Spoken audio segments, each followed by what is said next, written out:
आज मुझे सिंगल वालों के यहाँ से इतनी सारी मिठाई क्यों लेनी पड़ेगी और मैंने इतनी सारी मिठाइयों को करा क्या? पूरा व्लॉग देखना बताता हूँ। तो अस्सलाम वालेकुम गाइस, मेरा नाम है साइफ़ और मैं रहता हूँ बुलंदशहर में। तो आज है रमज़ान का आखिरी रोज़ा और आज जुम्मा अलविदा भी है। तो सबसे पहले मैं कोलगेट करता हूँ। कोलगेट करने के बाद मैंने किया वज़ू। वज़ू करने के बाद सहरी की और पिया मैंने पानी। पानी पीते हुए इतने फ़जर की अज़ान हो गई तो मैं चला गया फ़जर की नमाज़ पढ़ने के लिए। नमाज़ पढ़ कर आया और आकर मैं सो गया।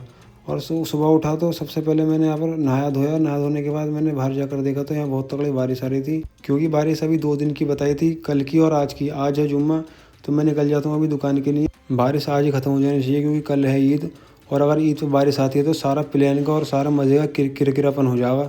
तो मैं अभी दुकान के लिए निकल जाता हूँ। रास्ते में कुछ कोहरा भी हो रहा थोड़ा बहुत, और दुकान पर पहुँचने के बाद मैंने यहाँ पर सबसे पहले पानी मारा दुकान के सामने, क्योंकि कीचड़ बहुत हो रही थी। उसके बाद निकल गया मैं सिंगल स्वीट्स वाले के यहाँ पर। कुछ थोड़ी बहुत मिठाई लेनी है क्योंकि अपने कस्टमरों को भी देनी है जाके। तो मैं सबसे पहले यहाँ मिठाई देखने लगा कौन सी मिठाई लेनी है। काफ़ी सारी मिठाई रखी थी यहाँ पे, पर मुझे समझ में नहीं आ रहा कौन सी मिठाई लूँ। तो मैंने पसंद कर ली और सबसे पहले यहाँ मैंने पर्ची कटवाई 6 किलो मिठाई की। उसके बाद मैंने यहाँ पर ये बंगाली रसगुल्ला सेलेक्ट किया और इसे पैक करवाने के बाद मैं लेकर चल गया इसे दुकान पे। 6 डिब्बे करवाए मैंने 6 किलो के। उसके बाद दुकान पर माल आया था तो मैंने सबसे पहले माल उतरवाया। माल उतरवाने के बाद मैं चला गया जुम्मा पढ़ने के लिए, क्योंकि मैं जल्दी जा रहा हूँ, क्योंकि जगह मिलती नहीं है जुम्मे के दिन, और आज वैसे भी अलविदा।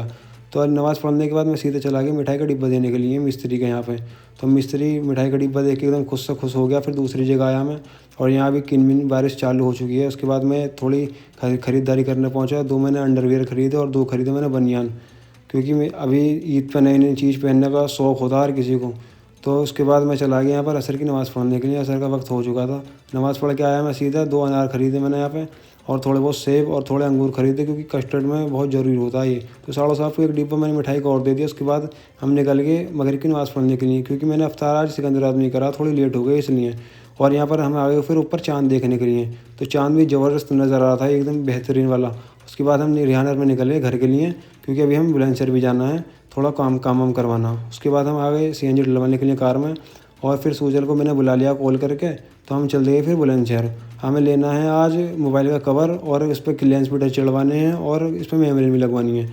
तो हम सूजल की दुकान, दोस्त की दुकान पर पहुंच जाते हैं, क्योंकि ये थोड़ा सस्ते रेट लगा देगा उसके।